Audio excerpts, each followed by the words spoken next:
Bismillahirrahmanirrahim. Assalamualaikum warahmatullahi wabarakatuh dan selamat sejahtera. Cikgu mula recording rakaman kelas. Kelas untuk hari ini. Tahniah dan terima kasih. Selamat sejahtera, selamat pagi semua. Terima kasih. Setakat ini kita 16 orang. 16 orang yang masuk ke kelas PDPR pada hari ini. Tajuk tak tukar lagi. Itu tajuk untuk tingkatan 4. Tajuk tingkatan 4 frame untuk 5 stem. Jadi kita masih pada bab yang keempat, ke elektromagnetan. Cuma ini kita start topik yang terakhir. Start topik yang terakhir dalam bab inilah. Nanti kita boleh masuk bab baru. Masuk bab yang kelima selepas ni, elektronik. Jadi untuk subtopik yang terakhir ni 4.3 kita pergi pada 4 point sebelum ni kita pergi pada 4.1, 4.2, 4.3. Jadi 4.1, 4.2 ni adalah arus-aruhan elektromagnet. Jadi itu adalah asas asas untuk kita pergi kepada subtopik yang ketiga ni lah. Subtopik yang ketiga. Jadi untuk subtopik yang ini kita tengok dulu objektif. Apakah objektif?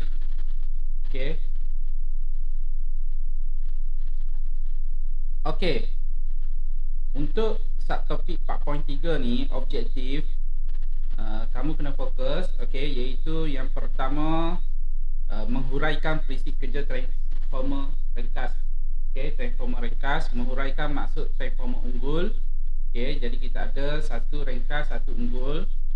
Prinsip kerja, macam mana transformer tu bekerja ataupun berfungsi. Lepas tu maksud transformer unggul, lepas tu menghuraikan kehilangan tenaga dan cara untuk meningkatkan kecekapan. Seterusnya, berkomunikasi tentang kegunaan transformer dalam kehidupan harian. Berkomunikasi ni kalau ikutkan kita cikgu kena bersoal jawab. Tanya. Jadi sebelum kita pergi kepada transformer, kita kena tahu dulu transformer ni kat mana dia duduk. Kat mana dia duduk, kat mana dia tinggal, kan? Yang paling rapat dengan kamu adalah charger handphone. Charger handphone, kepala charger tu, yang kamu cucuk USB. Itu yang paling dekat. Contoh transformer. Contoh transformer. Dalam bilik ni tak ada pula. Dalam bilik ni ada. Ini contohnya. Ini adalah transformer. Transformer, bukan benda ni, dalam ni transformer. Dalam ni kepala charger. Kepala charger kita tengok. Biasanya ada maklumat. Pada dekat cikgu punya ni, input dia tulis 100 hingga 240 voltan. 140 voltan, 240 sehingga 240. Lepas tu output dia 12 voltan. Transformer adalah iaitu satu perkakasan elektrik yang mana dia nak menurunkan voltan. Yang mana dekat rumah kita tu besar, kan, 240. Jadi perlukan transformer. Nak charge handphone pun sama. Kalau nak charge handphone lebih kurang 5 voltan saja. 5 voltan saja. Jadi kat rumah 240. Jadi kita kena turunkan voltan. Jadi nak turunkan voltan, perkakasan yang kita boleh gunakan iaitu transformer. Untuk menurunkan nilai nilai voltan. Transformer. Ini yang kita nak tengok secara detail dalam fizik. Prinsip kerja transformer dan macam mana transformer tu boleh berfungsi untuk kegunaan harian kita. Kita tahu guna je, kan?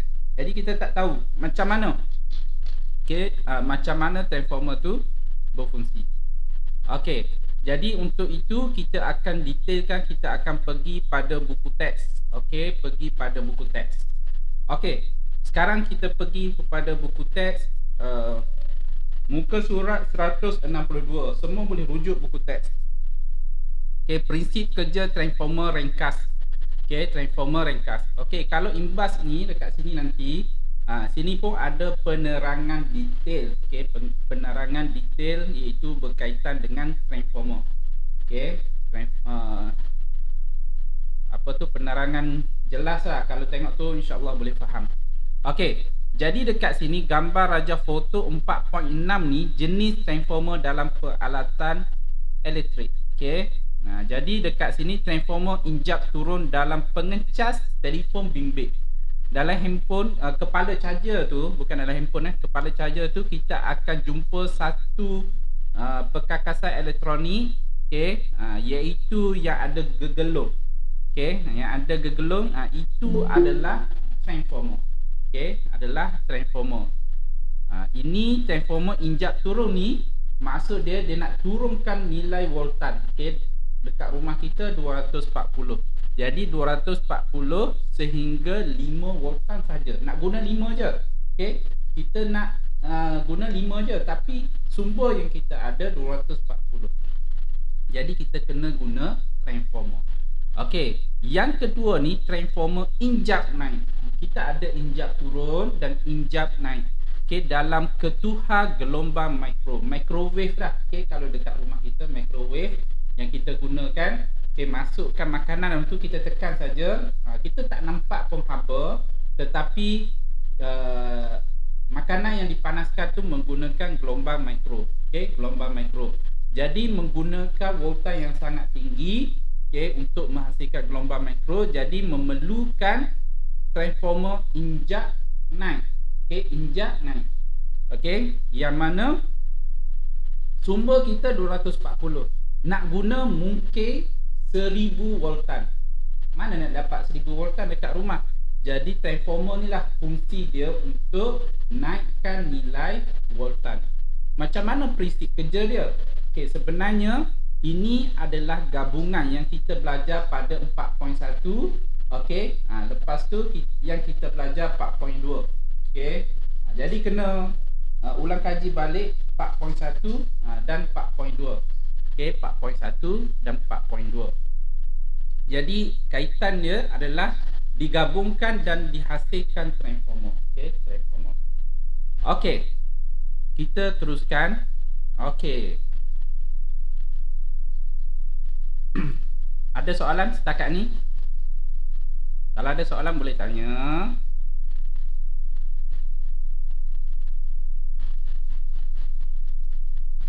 Okey, pada masa sama, okey, sebelah kanan tu nota. Okey, 4.2 aruhan elektromagnet. Okey, kemudian kita pergi pada 4.3, nota 4.3.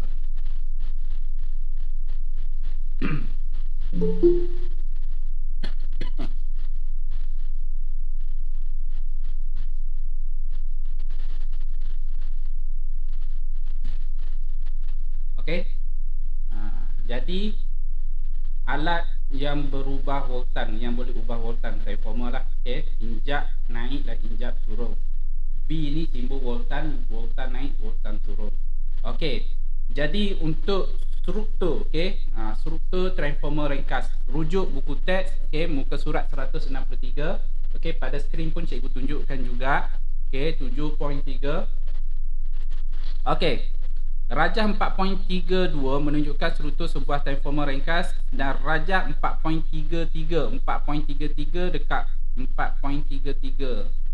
4.33. Mana 4.33? Rajah 4.33. Ini 32, 34. Ini 4.33. Okey, menunjukkan peta alih bagi prinsip kerja transformer ringkas. Okey, ini adalah struktur. Okey, struktur ni yang ringkas. Okey, lakaran ataupun gambaran ringkas, okey, berkenaan dengan transformer. Okey. Yang pertama, tengok satu persatu. Okey, ini adalah bekalan kuasa AU arus ulang alik. Okey, arus ulang alik, arus ulang AU. Okey, arus ulang alik. Kalau AT adalah arus terus.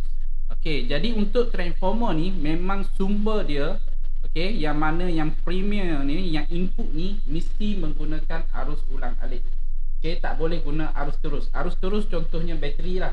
Kalau kita guna bateri, transformer memang tidak akan berfungsi. Okey, tidak akan berfungsi. Jadi kena guna bekalan kuasa arus ulang alik.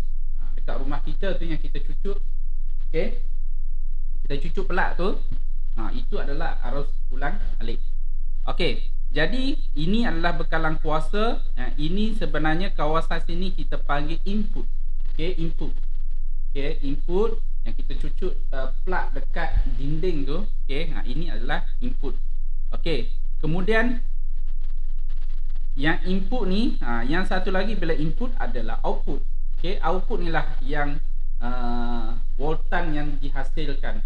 Kalau handphone, okey, kepala charger handphone tu, ini kita cucuk dekat dinding, dekat plug. Okey, ini yang kita cucuk dekat handphone kita. Okey, kita dah boleh guna dengan kuasa iaitu dengan voltan 5 sahaja. Kalau kita cucuk direct 240 memang rosak handphone. Okey, rosak handphone. 240 masuk handphone, boleh meletup lah kan. Okey, ini input, ini output. Okey, itu yang pertama. Okey, bila input kita ada kawasan yang pertama, kawasan yang kedua. Okey, ini kita panggil gegelung. Okey, yang dia lilit tu itu adalah gegelung. Gegelung yang pertama, yang kawasan input, kita panggil gegelung premier. Okey, ini adalah kawasan premier. Okey, kawasan premier. Okey, jadi kita akan jumpa simbol yang digunakan iaitu bilangan lilitan. Okey, bilangan lilitan, iaitu simbol yang digunakan adalah N, huruf besar. P itu premier, utama. Okey, P itu premier yang dimaksudkan utama. Yang utama, yang pertama, okey, yang digunakan NP. Okey, ini adalah premier. Yang kedua, kita ada lilitan. Okey, lilitan dawai juga. Ini adalah gegelung sekunder. Okey, gegelung yang kedua yang kita kena pasti iaitu yang dipanggil sebagai gegelung sekunder. Okey, sekunder. Simbol dia bilangan lilitan adalah NS. S tu adalah sekunder. Okey, nanti kejap lagi bilangan lilitan ni kita akan ada pengiraan. Okey, pengiraan. Okey, selepas tu sulka yang seterusnya kita ada nampak ni. Ini adalah teras besi lembut berlamina. Berlamina ni maksud dia berlapis. Okey, teras besi lembut, besi tu dia lembut. Sebab bila dia buat lapisan, lembutlah besi tu. Okey, lembut. Kita boleh cabut satu. Kepingan tu. Okey, satu persatu. Memang lembut. Okey, kita boleh bengkokkan dia macam lembut dan fleksibel. Cikgu pernah main dulu masa kecil-kecil dulu, bila jumpa kan, bila kita buka, banyaknya besi. Okey, besi lembut. Okey, jadi ini adalah teras besi lembut. Jadi pada teras besi lembut ni lah dililitkan oleh dawai, iaitu yang kita panggil lilitan, iaitu pada sekunder dan premier. Okey, yang pertama dan yang kedua. Jadi konsep kerja ni sebenarnya kita dah belajar pada subtopik sebelum ni. Okey, arus aruhan. Ni sebenarnya menggunakan prinsip arus aruhan. Okey, arus aruhan. Jadi arus ke arus, okey, dihasilkan daripada flux magnet, pemotongan flux magnet, dan ada gerakan relatif. Okey, sekejap lagi kita tengok detail. Setakat ni ada soalan? Ada soalan? Okey, kalau tak ada, kita tengok carta alik. Okey, ni pada premier yang utama, iaitu input. Input. Bekalan kuasa arus ulang alik menghasilkan arus ulang alik dalam gegelung premier. Okey, dekat sini arus ulang alik, contoh kat sini positif, masuk sini. Bila ada arus yang mengalir dalam gegelung ni, genggaman tangan kanan.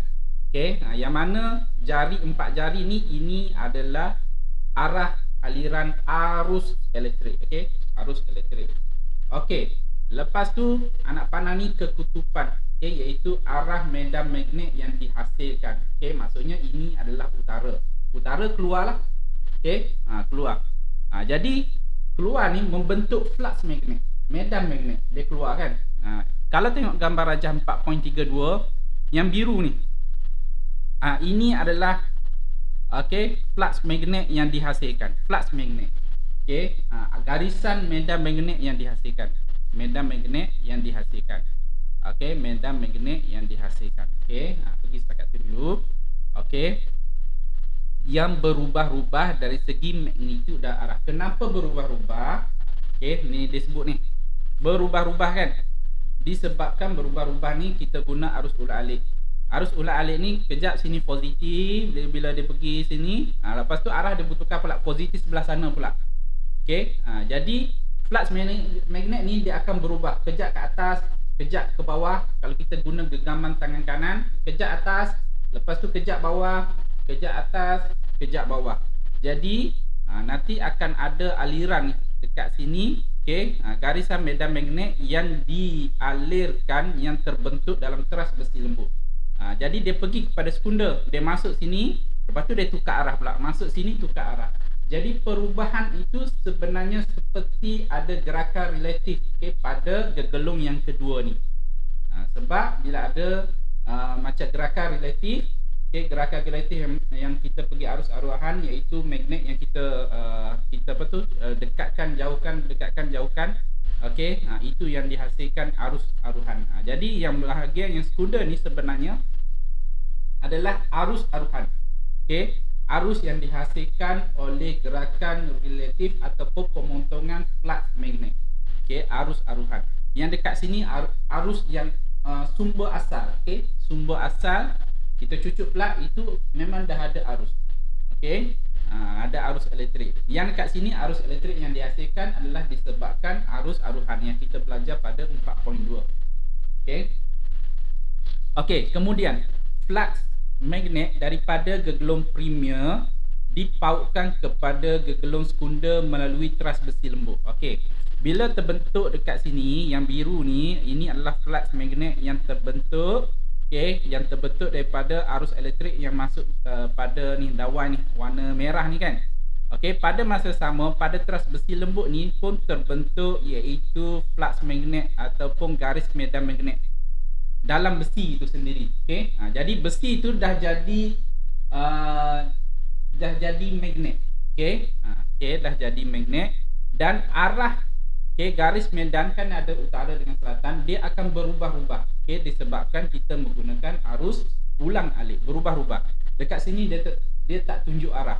Kejap sini dia alir dekat sini, mengalir dekat sini, pusing sebelah arah jam, kemudian lawan jam. Jadi bila dia pergi kepada gegelung sekunder, gegelung sekunder, jadi bila ada sini dia umpama gerakan relatif. Jadi bila dia masuk pada gegelung sekunder, dawai yang warna biru ni akan terhasillah arus aruhan. Arus aruhan. Jadi jumlah arus yang terhasil bergantung kepada arus yang dihasil, arus aruhan yang dihasilkan adalah bergantung kepada jumlah lilitan. N ni. Jumlah lilitan. Boleh setakat ni? Boleh? Pada nota. Pada nota tengok bekalan kuasa gegelung primer. Kita tengok bilangan dia 1 2 3, ada 3 sahaja. Bilangan lilitan dia 3. Yang kedua sekunder, iaitu bahagian output 1 2 3 4 5 6 7. Ada 7 bilangan lilitan yang lebih banyak daripada gegelung primer. Ini adalah transformer macam ni, kalau daripada sikit kepada banyak, ini kita panggil transformer injak naik, iaitu dia tingkatkan arus aruhan, tingkatkan arus elektrik. Yang masuk mungkin 240, sini 1000. Itu contoh dia. Maksud dia sini 240, kalau injak naik dia makin besar, kalau injak turun sini makin kecil. Macam mana? Bilangan lilitan dekat sini sekunder ni dia lebih sikit berbanding daripada premier. Jadi yang nota ni dia tunjuk ni adalah injak naik. Sama juga dekat buku teks, ini adalah injak naik. Injak naik. Boleh setakat ni prinsip kerja transformer ringkas. Kita tengok ini kebocoran flux magnet.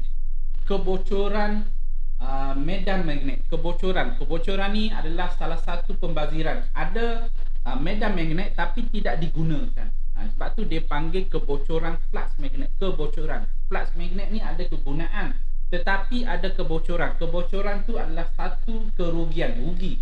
Okey, rugi dekat situ. Tenaga yang dihasilkan, okey, yang menggunakan arus elektrik tetapi dibazirkan, tidak digunakan sepenuhnya. Sepatutnya, okey, sepatutnya, okey, flux magnet ni dia bermotong pada gegelung kedua, tetapi hanya pada teras ni sahaja. Okey, kejap lagi kita tengok macam mana kita nak elakkan pembaziran. Okey, pembaziran. Okey, sekarang kita pergi kepada transformer unggul. Okey, kalau ada soalan boleh type ataupun tanya. Setakat ni kehadiran kita adalah 19. Okey, 19 orang. Okey, transformer unggul. Okey, rajah 4.34. Okey, 4.34 menunjukkan sebuah alat elektrik. Okey, alat elektrik yang disambungkan kepada terminal output sebuah transformer. Okey, sebuah transformer. Transformer tersebut menerima kuasa input. Okey, menerima kuasa input daripada bekalan kuasa. Bekalan kuasa, syarat dia mestilah arus ulat-alik. Ini simbol arus ulat-alik ni ini bentuk gelombang. Ada puncak dan ada lembangan. Ada kawasan positif dan ada kuasa lekungan negatif. Ini adalah simbol bagi bekalan kuasa arus ulang-alik. Okey. Oleh itu tenaga elektrik dipindahkan daripada litar premier kepada litar sekunder. Okey, alat elektrik yang disambung kepada terminal output. Okey, terminal output ni alat elektrik. Okey, yang output tu yang disambung kepada handphone. Okey, ini output ni disambung kepada alatan elektrik ataupun perkakasan elektrik, handphone.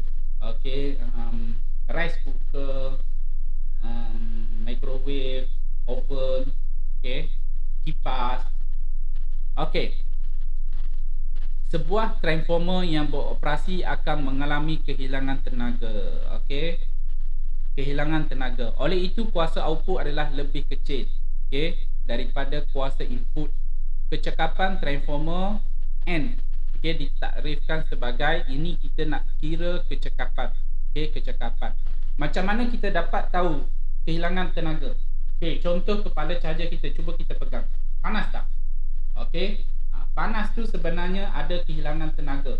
Okey, sebab tenaga tak boleh dimusnahkan, tetapi boleh transfer, boleh dipindahkan daripada tenaga elektrik pergi kepada medan magnet. Okey, flux magnet. Daripada flux magnet pula akan dihasilkan arus aruhan. Jadi proses itu sepatutnya tidak ada kehilangan tenaga. Jadi kehilangan tenaga, contohnya daripada tenaga elektrik mungkin dia pergi kepada tenaga haba. Jadi tenaga haba tu adalah satu contoh, okay, kehilangan tenaga ataupun pembaziran tenaga. Sebab tenaga haba tu kita tak nak guna pun, okay, tak nak guna. Jadi bila tak nak guna, tiada kegunaan, itu adalah salah satu, okay, pembaziran arus elektrik. Okay, arus elektrik bila kepala charger panas. Sebab tu biasanya kalau kita beli kepala charger tu yang mahal, yang berjenama, okey, kalau kita pegang dia tak berapa panas. Okey, tak berapa panas. Okey, kalau yang murah-murah tu kalau kita pegang dia panas. Itu maksudnya transformer tu ada kehilangan tenaga, pembaziran tenaga. Jadi pada masa kini terdapat transformer dengan kecekapan yang paling tinggi, iaitu sehingga 99%. Okey, tak panas lah. Kita tak rasa panas. Transformer tu, kepala charger tu. Okey, transformer unggul ialah transformer yang tidak mengalami kehilangan tenaga. Okey, maksud transformer unggul tu adalah transformer yang tidak mengalami kehilangan tenaga, iaitu kecekapan dia adalah 100%. 100%. Itu yang dimaksudkan dengan transformer unggul. Kalau kita pegang kepala charger, cuba charge handphone kan, dia panasnya. Panas tu maksudnya tak unggul lah, transformer tak unggul. Sama juga charger laptop. Macam cikgu laptop cikgu kan, kita pegang transformer. Laptop dia punya transformer dia dengan dia ada elektronik sedikit, dia panas kan, panas. Okey, maksud dia transformer tak unggul, ada pembaziran. Tak tahulah macam mana struktur kan, struktur transformer bagi laptop. Tapi kita kalau kita pegang kebanyakan panas, okey, panas. Okey, boleh setakat ni. Ini adalah formula untuk menentukan kecekapan transformer. Kuasa output, kuasa input. Kuasa output bahagi dengan kuasa input darab 100%. Okey. Bagi transformer unggul, kecekapan transformer iaitu simbol dia N. Okey. Kuasa output bahagi dengan input darab dengan 100, mesti dapat 100%. Ini adalah transformer unggul, mesti dapat 100%. Okey, maka kuasa input sama dengan kuasa output. Jadi VP sama dengan I. Okey, arus. Okey, P ni premier. Okey, premier. V ni adalah voltan. Okey, voltan. Okey, voltan. Okey, adalah voltan. Kejap.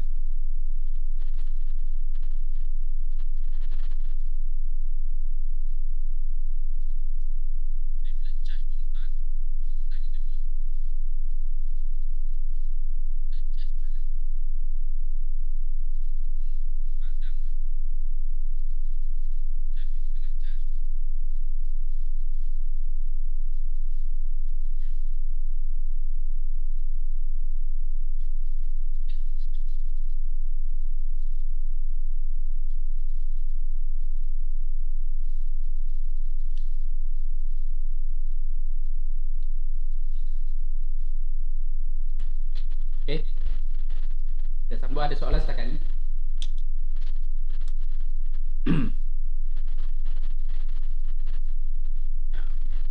Okey. Sekarang kita pergi cara cara meningkatkan kecekapan transformer. Okey, nanti cikgu akan bagi soalan.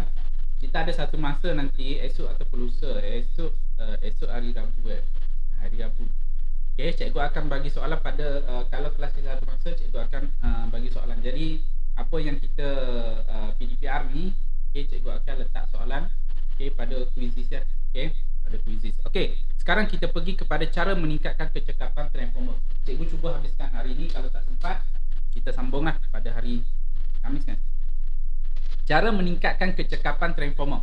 Okey, prinsip kerja transformer melibatkan proses-proses seperti pengaliran arus dalam gegelung kuprum. Gegelung kuprum, perubahan medan magnet dan aruhan elektromagnet. Okey, jadi untuk prinsip untuk meningkatkan kecekapan, dia tengok setiap bahagian daripada kawasan input pergi kepada besi lamina, lepas tu pergi kepada gegelung sekunder. Okey, jadi proses-proses tu melibatkan prinsip kerja transformer, iaitu yang berlaku kepada contohnya iaitu seperti pengaliran arus dalam gegelung kuprum, dalam gegelung, iaitu bahagian premier. Selepas tu perubahan medan magnet ni adalah pada besi lamina, teras besi berlapis. Lamina tu berlapis kemudian aruhan elektromagnet tu adalah pada gegelung kedua. Gegelung kedua, gegelung sekunder. Jadi kita kena tengok satu persatu, ada tak kehilangan tenaga dekat situ. Daripada situ kita kesan dulu, selepas kita kesan baru kita cuba selesaikan. Itu cara sains menyelesaikan masalah. Jadi dekat sini punca utama. Jadual 4.9 ni menunjukkan 4 punca utama kehilangan tenaga. Kita dah tak payah kaji, tak payah buat eksperimen. Nak buat eksperimen detail sangat ni untuk kita kesan. Kesan punca kehilangan tenaga. Jadi dekat sini dia dah senaraikan. Kita tengok. Ini penting ni. Yang pertama, rintangan gegelung. Rintangan gegelung tu dawai yang digunakan. Rintangan pada dekat dawai tu. Gegelung premier dan sekunder. Pada dawai tu terdiri daripada dawai yang sangat panjang. Sangat panjang. Apabila arus mengalir dalam gegelung yang berintangan, pemanasan dawai berlaku. Sebab itulah kepala charger kita panas. Salah satu dia. Dawai itu arus mengalir dalam dawai itu. Jadi kalau dawai itu ada rintangan, okey, dawai itu akan menjadi panas. Okey. Jadi dawai itu panas tu, satu pertama dawai itu mungkin halus sangat. Arus besar tapi dawai itu halus. Jadi dawai itu mengalami rintangan. Sebab apa? Arus tu besar, nak lalu kawasan sempit. Okey, kawasan sempit iaitu dawai itu halus. Jadi itu pun adalah salah satu rintangan. Okey, satu lagi dawai itu panjang tu pun salah satu rintangan juga, sebab dia nak sampai ke satu destinasi tu jarak dia jauh. Okey.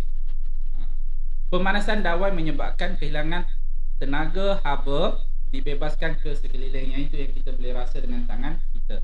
Okey. Itu yang pertama. Yang kedua, arus pusat. Medan magnet yang berubah-ubah mengarus arus pusat dalam teras besi. Arus pusat ini memanaskan teras besi. Teras besi yang panas membebaskan tenaga haba ke persekitaran. Sama juga. Okey, yang pertama. Cikgu patah balik, tengok dekat mana terjadi perbaziran tenaga. Yang pertama, ini dawai yang warna merah dengan warna biru ni. Dalam dawai ni sebenarnya arus yang mengalir. Okey, jadi arus yang mengalir dalam ni, okey, kalau dawai ni halus sangat, rintangan tinggi. Jadi rintangan tinggi, dawai ni gegelung ni akan menjadi panas. Okey, jadi panas. Itu yang pertama. Okey, pada masa yang sama, okey, bila ada arus mengalir ni terbentuk iaitu flux magnet, medan magnet. Iaitu pertama flux yang pusing-pusing ni adalah flux magnet. Satu lagi medan magnet ataupun flux dalam teras besi lembut. Arus pusat juga terbentuk pada ni besi ni. Besi ni ada arus mengalir pula dalam ni. Pusat ni pusatlah bulat kan. Okey, ada arus pula yang mengalir dalam ni. Okey, ada arus mengalir, itu arus pusat. Jadi arus pusat tu menyebabkan besi ni, teras besi ni jadi panas. Okey, jadi panas. Ada arus mengalir, panas. Okey. Arus pusat. Ini perkataan ataupun words yang jarang kita tak pernah jumpa tu kan. Macam histeria kan. Ini hysteresis. Okey. Histeria kan. Lebih kurang lah. Okey, teras besi dimagnetkan dan dinyah magnetkan. Okey, satu lagi words. Okey, perkataan nak kena faham. Dimagnetkan. Teras besi tu dia jadi magnet. Ada kuasa magnet. Ada medan magnet. Dinyah magnet ni dia buang balik. Jadi kosong balik. Itu maksudnya magnet. Dimagnetkan, teras besi tu dia jadi ada kuasa medan magnet. Nyah magnet ni dia bebaskan besi tu daripada medan magnet. Tak ada medan magnet, jadi besi balik, kosong. Okey. Dia jadi kosong, tak ada kuasa magnet, tak ada medan magnet. Itu maksud dimagnetkan dan dinyah magnet. Secara berterusan oleh medan magnet yang berubah-ubah. Berubah-ubah tu kejap utara sana, kejap utara sini, okey, berubah-ubah. Tenaga yang dibekalkan untuk pemagnetan tidak dipulihkan. Okey, tidak dipulihkan sepenuhnya semasa penyah magnetan. Perbezaan tenaga ini dipindahkan kepada teras besi untuk memanaskan. Okey. Medan magnet yang dihasilkan semasa proses untuk dia kosongkan magnet tu, okey, dia tak kosongkan sepenuhnya. Okey, tidak dinyah sepenuhnya. Tiba-tiba dimagnetkan balik. Jadi tak sempat nak kosong, diisi balik. Okey. Ada magnet balik, lepas tu nak nyah magnet, tak, proses tu tidak berlaku sempurna. Okey. Jadi sebab memang dia macam tu lah terjadi kan. Okey. Itu maksud hysteresis. Yang keempat, kebocoran flux magnet. Flux magnet yang dihasilkan oleh arus premier tidak dipautkan sepenuhnya kepada gegelung sekunder. Tidak dipaut. Tengok gambar rajah ni. Okey. Yang warna merah, warna pink ni pada teras besi ni adalah medan magnet. Dia pergi kepada sekunder. Tidak berlaku pembaziran. Itu sebenarnya prinsip kerja yang kita nak transformer tu berlaku. Okey, magnet tu dihasilkan, okey, pada teras besi ni dia pergi sekunder. Itu sepatutnya. Pada masa sama terbentuk flux magnet ataupun medan magnet dikelilingi dawai ni tetapi tak masuk dalam besi. Itu adalah kebocoran flux magnet. Rugilah. Okey, sepatutnya dia masuk dalam besi ni sepenuhnya ataupun dia pergi kepada sekunder. Dia kata sini flux magnet ni dia tidak bertaut. Maksudnya flux magnet yang terbentuk ni dia tak pergi ke arah sini. Okey, kepada premier kepada sekunder. Sepatutnya bertaut. Jadi tak rugilah, okey. Digunakan sepenuhnya, itu yang kita nak. Jadi kebocoran flux magnet terbentuk kat sini kan adalah satu kerugian. Okey, satu kerugian pembaziran tenaga. Okey, jadi sepatutnya yang warna biru ni sepatutnya bertaut kepada ni. Dia sampai dekat sini maksud dia. Yang biru kecil ni sepatutnya pergi kepada sekunder. Jadi barulah tidak berlaku pembaziran. Pembaziran itu yang dimaksudkan dengan kebocoran flux magnet. Flux magnet yang tidak sampai kepada sekunder. Jadi ini adalah faktor ataupun punca kehilangan tenaga. Jadi kita pergi pula kepada macam mana kita nak mengurangkan kehilangan tenaga ni. Jadi kita pergi kepada punca. Yang pertama, rintangan gegelung yang tadi kan. Apa yang kita nak buat? Gunakan dawai kuprum yang lebih tebal supaya rintangan gegelung menjadi lebih kecil. Sebab arus besar, jadi cara dia kita besarkan pintu dia. Kita besarkan ruang untuk arus tu mengalir. Iaitu kita gunakan dawai yang lebih besar. Dawai yang lebih besar. Satu lagi, dia guna dawai kuprum lah. Jangan guna dawai tembaga ke, dawai yang mana mempunyai rintangan tinggi kan. Dia guna dawai yang rintangan rendah. Jadi dawai kuprum lah. Arus pusar. Gunakan teras besi berlamina yang terdiri daripada kepingan-kepingan besi yang nipis yang dilekatkan dengan gam penebat.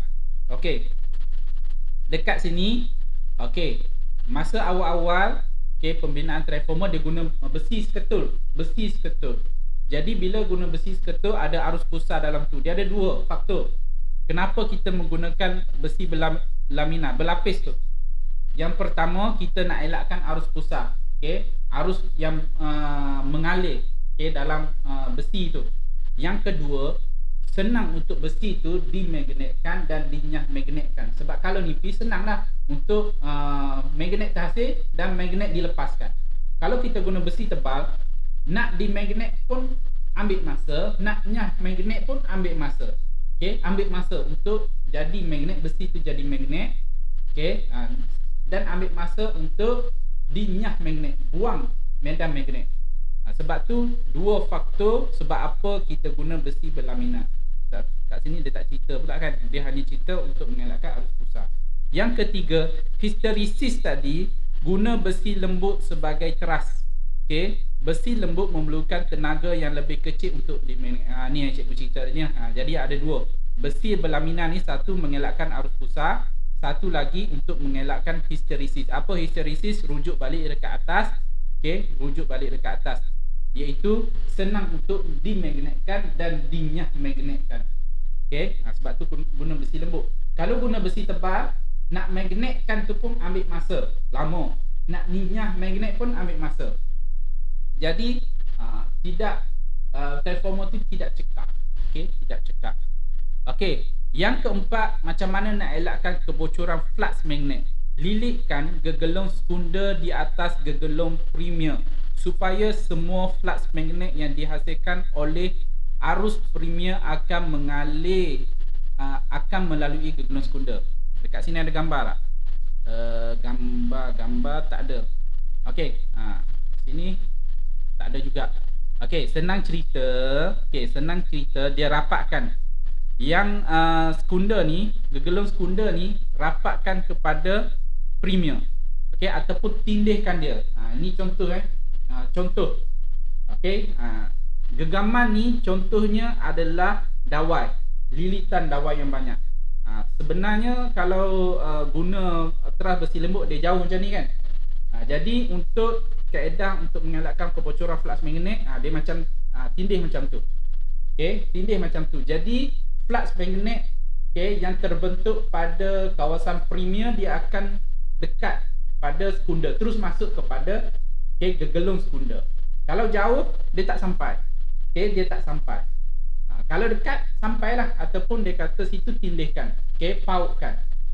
Kalau macam ni dia sampailah, jadi kebocoran flux tidak berlaku. Flux tu dia pergi kepada sekunder, jadi tidak ada pembaziran, okey, tidak ada kehilangan tenaga. Okey, ada soalan setakat ini?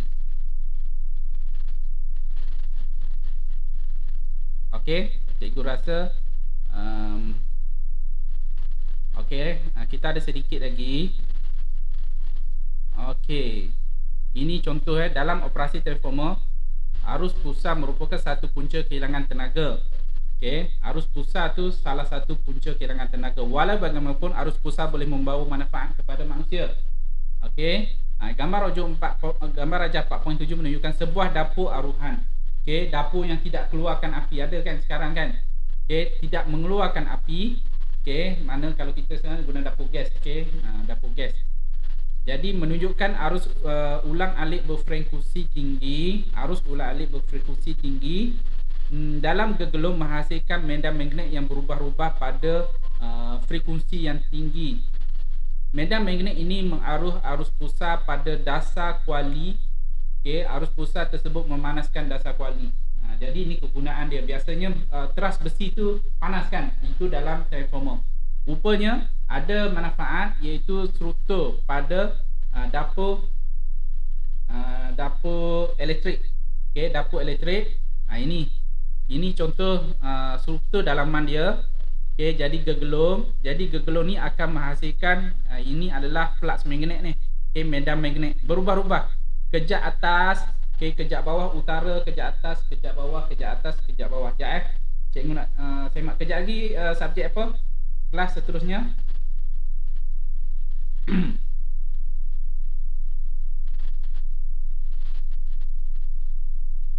Hari ini hari Selasa, kimia. Okey. Jadi cikgu rasa kita akan sambung pada bahagian kedua nanti. Jadi untuk itu cikgu nak masukkan kehadiran. Okey, kehadiran jap cikgu nak ambil. Okey, semak ruangan chatting kimia kejap lagi Okey, ruangan chatting boleh buka. Okey, borang kehadiran.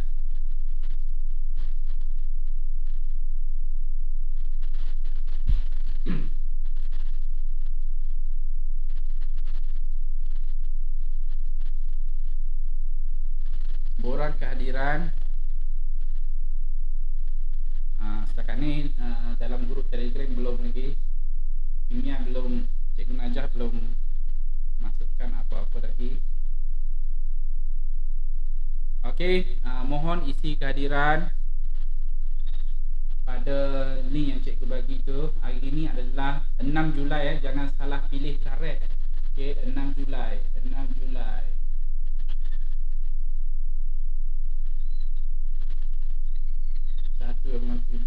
Julai. Okey. Yang dah isi Loganeswari. Okey, Faiz Ilmi, Putri Alia Farisha, Irfan, Sofia Adrina, Jihan, Haziq, Akil, Agilan, Fatih Ashikin, Amira, Zahira, Nurul Alia, Bazil, Atira Sofia, Arif Daniel, Faris. Okey. Faris. Lagi isi kehadiran. Setakat ni yang isi kehadiran adalah 17 orang. Okey, 17 orang. Tadi kita ada 19, sekarang dah tinggal 18 orang. Okey, yang belum isi nanti isi kehadiran. Okey, setakat ni ada soalan? Cikgu Najah belum panggil lagi tu. Ada soalan tak? Betul. Okey. Soalan lagi besar arus, ketebalan pun kena lagi besar. Ya, betul. Okey. Sebenarnya pada kepala charger tu, kepala charger kan, bila kita tengok kepala charger handphone pun sama. Okey, kepala charger. Okey, dekat input tu dia ada tulis 100 hingga 240. Okey, rumah kita 240. Mungkin ada negara, okey, mungkin input dia kecil. Okey, kecil input dia, ataupun dekat rumah kita mungkin ada pengubah suaian, jadi mungkin kepala plug tu dia kecil input arus yang terhasil. Okey, jadi sini dia support 100 hingga 240. Okey, contohnya 240. Maksudnya dawai itu boleh menampung arus. Okey, voltan 240 boleh menampung 240. Jadi kena gunakan, dia dah prepare guna dawai yang lebih besar. Tak adalah besar sangat sebenarnya. Kalau injak naik kita nak menggunakan voltan yang lebih besar. Jadi biasanya dawai yang dililitkan tu lebih besar. Okey, lebih besar sebab kita nak arus yang besar. Yang keluar tu arus yang besar. Biasanya dia gunakan dawai lebih besar. Kalau guna halus, biasanya halus ni dia boleh terbakar sebab panas, terbakar. Okey, panas tu boleh terbakar. Sebab tu ada transformer, kepala charger tu dia terbakar. Okey, sebab arus besar sangat, tidak boleh menampung. Rintangan besar menyebabkan ada tenaga haba. Jadi tenaga haba yang berlebihan itu menyebabkan terbakar, kepala charger terbakar. Okey, kepala charger terbakar. Memang biasa berlaku. Okey, biasa berlaku kalau kita beli yang murah-murah, kadang-kadang made in China contohnya kan, made in China yang murah-murah lah kan. Dia menggunakan dawai yang biasa, dawai yang halus, dawai kuprum pun mungkin dawai yang murah kan. Jadi dia panas yang berlebihan boleh menyebabkan haba tu bertukar kepada api. Okey, jadi itu yang cair terlalu panas. Okey, ada soalan lain? Okey, ada soalan lain?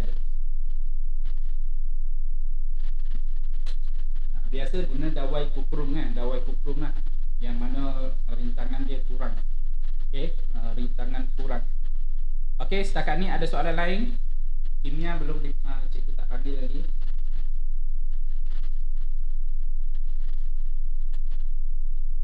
Okey, nanti kita pergi pada bahagian kedua.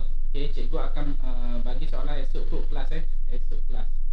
Esok hari Rabu kita ada fizik satu masa. Esok cikgu akan bagi soalan dalam quizzes, masuk dalam Google Classroom dan nanti jawab soalan nanti.